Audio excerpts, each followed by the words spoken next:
Welcome back to FFB Amigos, and today we're talking about a very important and very tough match that Chelsea have to play against Bournemouth at Stamford Bridge. Bournemouth is a team that has put on some pretty good performances this year. They're high up in the league more than most people would have predicted, and they've defeated some big teams. We're going to talk about that right now. Like I said, they've had, despite the fact that they've had a great season, Chelsea need to go cherry picking and bake ourselves a nice little cherry pie, midweek nice little cherry pie, and put this competition behind us. And any doubts of the mediocre performances that we've seen in terms of scoring in the last couple of matches, especially because Bournemouth, if they win, Bournemouth, we're past halfway season, Bournemouth will equal Chelsea on points. And not only that, but it kind of complicates the tail end of a very important stretch of games that Chelsea should have handled. At the beginning of this stretch of game, which was like 10 games, I believe, Chelsea came from great momentum, doing really well, scoring lots of goals, looking terrifying to the opposition, and speak of a title race began. And why? It was because they were playing really well, and we had this run of games that most pundits, fans, anybody with two eyes said if they continue to play like this, they're going to collect, they're going to go on a run. They're going to go on a 10, they can go on a 10, 15 match, winning spree. And if they do that, they'll be competing with Liverpool. However, being there were teams still in transition and growth and a lot of young players, we saw the result. We didn't. But that stretch of games is coming to an end. And I think I measured it, and it ends with City. So we only have this match, we have Wolves left, and then we have City. So we only have 2 games out of that stretch of games where we thought we would be competing for the top or in a comfortable second. Not the case anymore. Now we're in the fight for top 4. Chelsea's now in a fight for top 4, in a tough fight. And you'll see that when we review the table here in a few seconds. But in any case, we need to close off that stretch. And Chelsea fans, you really need it out there. I know that, with these not so great results and this lull where it looks like we're back to Pochettino, the beginning of Pochettino's era, where you're attacking and boring and you're never going to score. We're getting those vibes again. But we still have to come out and support the team. And, show your presence there on the weekend, please. Like I said, a loss here could actually see Chelsea knocked out of the top 4. And that's not good. So let's look at the league table here for a little bit. Liverpool, 46 points, 1 game in hand. That's 10 points away from Chelsea. So obviously, like I said, that conversation's over. Arsenal on 40 points, which our pride is at stake there. Since they've struggled this year, it would be delicious, and we've been sort of craving to poop on them. And that's been a little bit compromised now, even though they've had a couple of draws and not done great. We haven't had the ability to keep the distance that we built with them, or the fact that we matched them in points. So that's gone. Then we have Forest, which is, who would have expected? We're past midpoint of the season, amigos. And Forest is still up there, man, with 40 points, 4 points clear of Chelsea. That's amazing. So that's a problem for the fight in top 4, an unexpected team coming in for the fight. And as you can see, then we come in Chelsea with 36 and only 1 point behind us, Newcastle, and 1 point behind us, City. Both Newcastle and City have relatively easy games this weekend and are expected to win, certainly City. So if they win and we draw or lose, we are probably knocked out of the top 4. We can find ourselves as low as 7th again. And yes, it's pretty tight. It's not a big gap in points, but come on, from 2nd to 7th in such a short span in a run of easy games could be really bad for us. In any case, as you can see, Bournemouth there, they got their little graphics. They got 2 wins and a draw in the last 5. And actually, they are on a 9-match unbeaten run. This is a hard team to beat. So this is a big one for Maresca. We, as fans, I've been judging the hell out of him, man, because, look, he was a championship coach. And just like as our players, he doesn't have maybe the experience yet, and he's playing with a squad that is not as experienced, and he's struggled to unlock the low block when people play against us. And why would Bournemouth come here to do anything different but play press in the middle, drop into a low block, and counterattack us wide.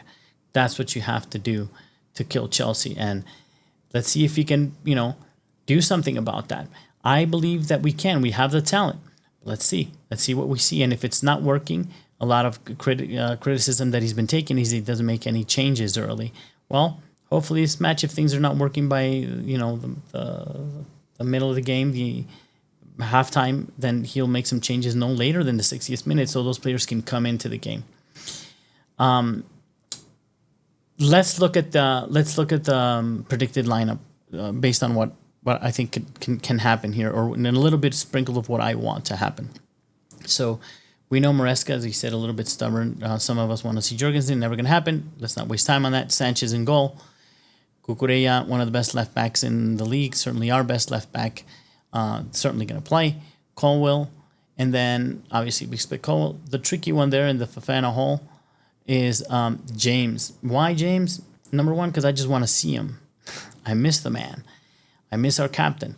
So I want to see him on the match. I think just having the captain there, if he's fit enough, and he played some minutes already in the FA Cup, so there's no excuse why he can't play one half or maybe the whole game. I think his presence is important. What we lack in experience, seeing out games, all this stuff, he might bring it.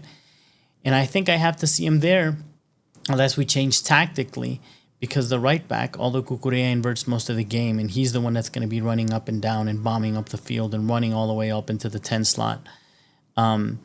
Sometimes it does happen on the other side of the field if the opponent manages to pin the left back a little bit, and Gusto would be called to do that.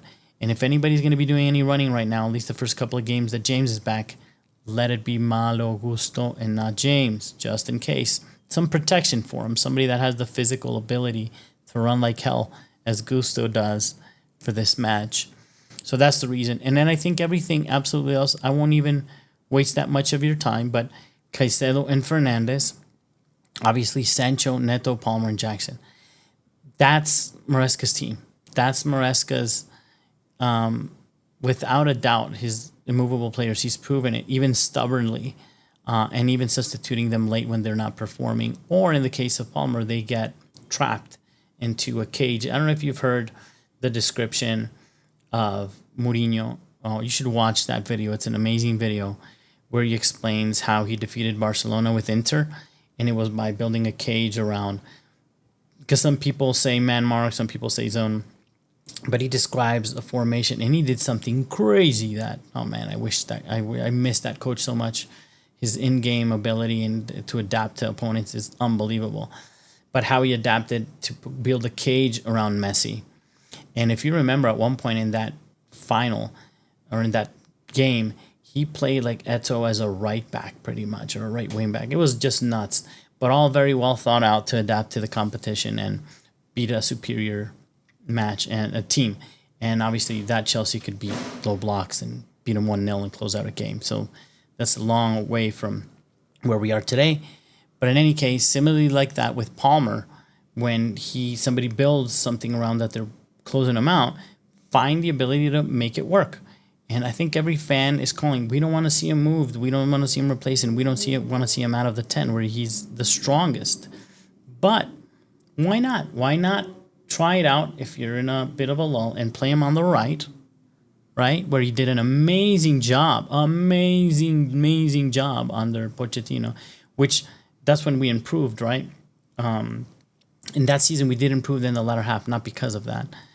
But that would open the space for a 10 to come in with Felix, who has been begging to play. And I know that's controversial. Some fans really want to see Joao Felix come back into the team. Others are like, nah, he sucks. But, if I think enough has been shown that we cannot unlock a low block. I don't think we need another 75 minutes, 80 minutes into this game if things are not working out to try to make either a tactical change or a personnel change. And, look, I don't get paid to do that. It's not Football Manager. It's not FIFA.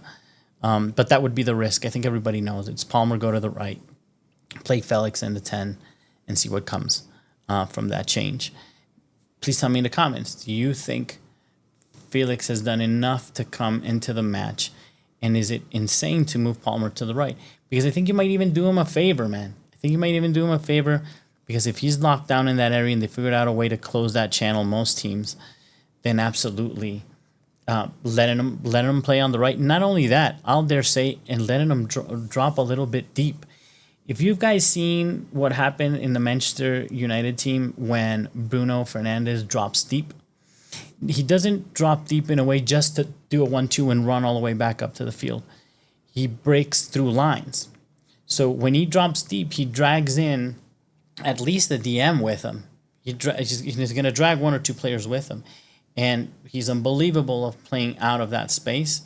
So not only does he drop deep just to play a ball, to give a solution to somebody to play out, but actually to break the line, to break the mid line. So that would be interesting to watch him do. I know Maresca doesn't like the long passing, but I think Palmer has the ability, as Fernandes does. And I think I love when he was playing in a more offensive, but both of them could put the right weight on a pass to when you're playing against a low block.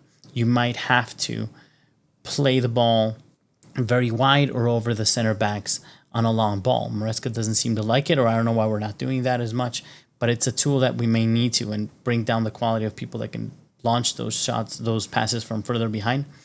And another thing that we did learn in the FA Cup against the low block is we can't forget is take the shot. Palmer takes shots, and I think we've asked that from Sancho, and Neto scored from outside the box. You know, our guys need to take the shots. If the low block is closed up, please just do the 1-2s further out and take shots, pop shots. If Tolson can score a brace in the FA Cup, you can certainly score one in the Premier League with the quality that you have. I don't think we have like the most amazing shooters from outside the box, but we have enough at least to test the keeper, to get some rebounds, to get some corners. It's important. And another thing we need to improve upon, absolutely, is set pieces. So, like I was saying, I was watching Joey Knight, huge fan, shout out. Please subscribe to his channel. Please subscribe to mine. But I really like the stuff that he does with Josh Aveste as well. They're just a couple of really fun dudes. And I like how passionate and down to earth they are with their reviews of Chelsea. It's really fun to watch. And he's predicting, I think he's being over positive, a 3-0 win over Bournemouth. I don't think form allows to do that, but Chelsea have the skill. Yeah, we can hammer them 3-0, 4-0. I think the nil part is a little sketchy. Maybe 3-1, 4-1. I think is the positive side of what a prediction can be. I actually think that if we struggle to score, in other words, if Chelsea don't score more than one goal, we're dropping points. So having said that, Chelsea should win 3-0. On form, they should win 2-1, 3-1. And in real life, being a little bit hopeful, to be honest, I think we win 2-1. I think it all depends a little bit on what happens with Maresca, if he's able to find something to unlock and do something different this game. Other than that, we know what Bournemouth's coming here to do, and we know it's going to be a 2-1 if we're lucky. So that's all I got for you guys today. Please like and subscribe, and I look forward to making the next video of this hopefully positive result for Chelsea. Anybody who's a football fan out there, please like and subscribe as well. I'm always working every day to make the best content possible for you. And my dream, if I ever have any Chelsea players watching this game, and certainly to all my Chelsea fans, as always, come on you Blues.